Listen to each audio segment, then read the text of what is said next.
আমার মনে হচ্ছে এবার রামকৃষ্ণ সাজবে। এবার ভোটে রবীন্দ্রনাথ দিয়ে হয়নি, তাই এবারের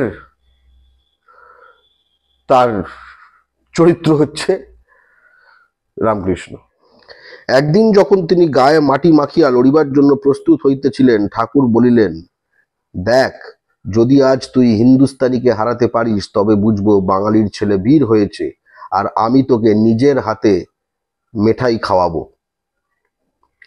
যুবকের জিতিবার সম্ভাবনা ছিল না, সেই জন্য ঠাকুরের কথায় বিশেষ গুরুত্ব আরোপ না করিয়া তিনি তাল ঠুকিয়া লড়িতে প্রস্তুত হইলেন এবং অনেক ধস্তাধস্তির পরে তাহার শক্তিশালী প্রতিদ্বন্দ্বীকে কাবু করিয়া ফেলিলেন।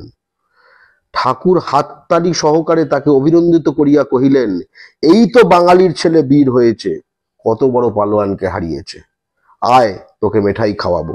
ঠিক আছে, এই হচ্ছে এই বাংলার মাটিতে মা কালীর বরপুত্র ঠাকুর শ্রী রামকৃষ্ণ গদাধর চট্টোপাধ্যায়ের বাণী। প্রতিটি বাঙালি যেন এই বাণীতে প্রণিধান করে এবং এর বর্তমান পরিপ্রেক্ষিতে অর্থ বোঝে।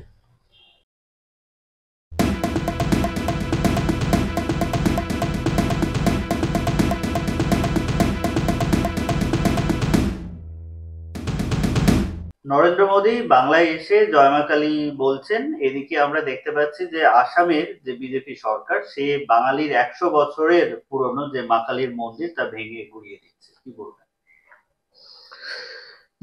ভোট তো আসছে পশ্চিমবঙ্গে, তো আগের বার তো মোদী রবীন্দ্রনাথ সেজেছিল, ঠিক আছে, এত বড় দাড়ি হয়ে গেছিল। এখন দেখলাম দাড়ির সাইজটা ছোট হয়েছে, এরকম মোটামুটি হাইটের, আর জয় মা কালী বলা শুরু করেছে। ঠিক আছে, চুলও পাতলা হচ্ছে এখানে একটু, এরকম। আমার মনে হচ্ছে এবার রামকৃষ্ণ সাজবে। এবার ভোটে রবীন্দ্রনাথ দিয়ে হয়নি, তাই এবারের তার চরিত্র হচ্ছে রামকৃষ্ণ। মানে ভেবে দেখুন, যখন বিজেপি শাসনে, মানে এরা কতটা দ্বিচারিতা প্রয়োগ করে, বাংলা ও বাংলায় কতটা ঘৃণা করে, এবং সেটা তাদের সমর্থক যারা বাঙালি তাদের বোঝা উচিত যে মা কালীর যারা উপাসক, সে হুগলির চুঁচুড়োর দেবাশিস দাস হোক অথবা মুর্শিদাবাদের সুজন সরকার হোক, সেই উপাসকদের বিজেপি শাসন আসার পরেই উড়িষ্যায় পিটিয়ে পিটিয়ে ফরেনার বলে পেটানো হচ্ছে। দিল্লিতে চিত্তরঞ্জন পার্কে বাঙালি মাছ বিক্রেতাদের নিজস্ব প্রতিষ্ঠিত যে কালী মন্দির, সেইখানে বজরং দল, বিজেপি, এইসবের কয়েকজন হিন্দি বলা গেরুয়া জামা পরা কয়েকজন গুন্ডা এসে বলেছে মাছ বাজার বন্ধ করতে হবে, এবং এর ফলে মা কালীর মন্দির অশুদ্ধ হয়ে গেছে। ভাবো, আসামে বিস্তীর্ণ এলাকা থেকে বাঙালি উচ্ছেদ চলছে এবং সেখানে তাদের বাড়ি ঘরদোর ভেঙে দেওয়া হচ্ছে, মা কালীর মন্দিরও ভেঙে দেওয়া হচ্ছে। সেই সময় দাঁড়িয়ে এই জয় মা কালী শুরু করেছে নরেন্দ্র মোদী। বাঙালি কিন্তু আর এতটা বোকা নয়। এই তুমি এখানে জয় মা কালী বলবে, আরেক জায়গায় আরেকটা করে জয় বলবে, পরশু আরেক জায়গায় যাচ্ছে সেখানে তার জয় করবে, এইভাবে কিন্তু বাংলাকে জয় করতে পারবে না। এইভাবে বাংলা জয় হয়নি।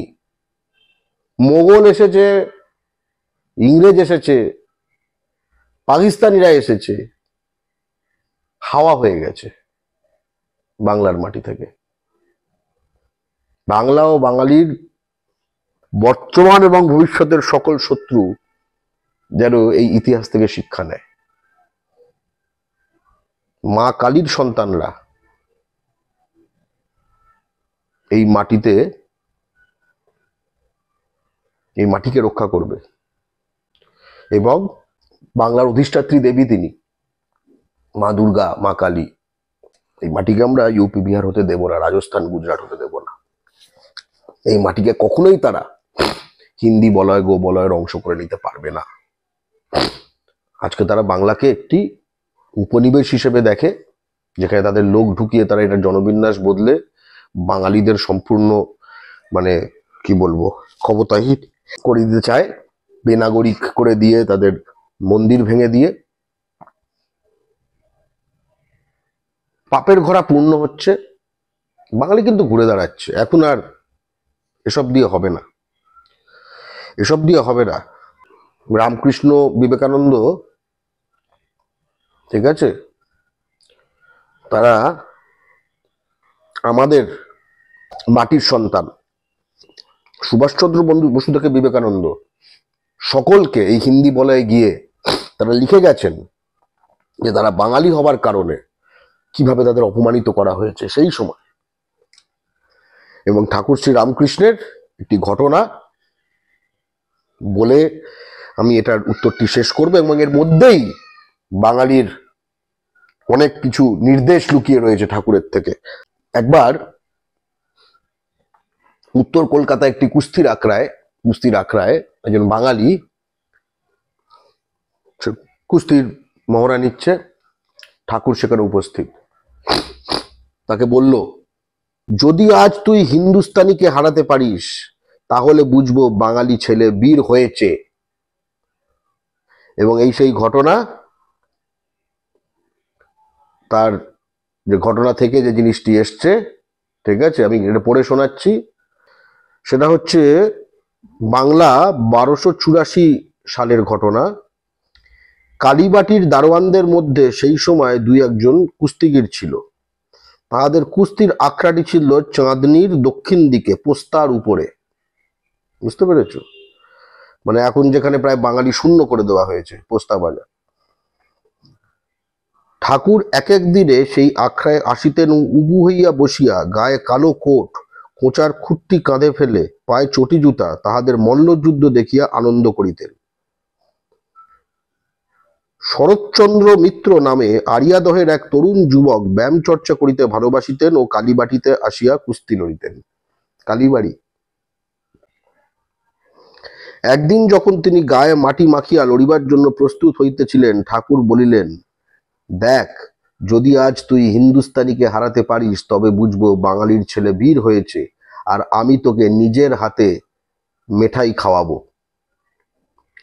যুবকের জিতিবার সম্ভাবনা ছিল না, সেই জন্য ঠাকুরের কথায় বিশেষ গুরুত্ব আরোপ না করিয়া তিনি তাল ঠুকিয়া লড়িতে প্রস্তুত হইলেন এবং অনেক ধস্তাধস্তির পরে তাহার শক্তিশালী প্রতিদ্বন্দ্বীকে কাবু করিয়া ফেলিলেন। ঠাকুর হাততালি সহকারে তাকে অভিনন্দিত করিয়া কহিলেন, এই তো বাঙালির ছেলে বীর হয়েছে, কত বড় পালোয়ানকে হারিয়েছে, আয় তোকে মেঠাই খাওয়াবো।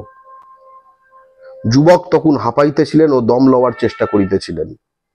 ঠাকুর তাহার কবজি ধরিয়া এক প্রকার জোর করিয়াই তাহার নিজের ঘরে লইয়া গেলেন এবং তাকের উপর হইতে চোঙারি পড়িয়া ও উহা হইতে একটি মেঠাই তুলিয়া, নে নে খা খা বলিয়া তার মুখে ধরিলেন।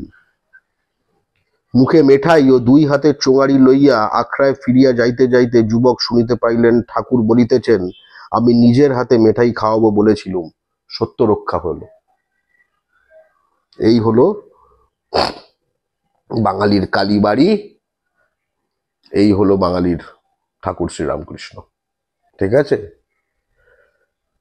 এই হচ্ছে এই বাংলার মাটিতে মা কালীর বরপুত্র ঠাকুর শ্রীরামকৃষ্ণ গদাধর চট্টোপাধ্যায়ের বাণী।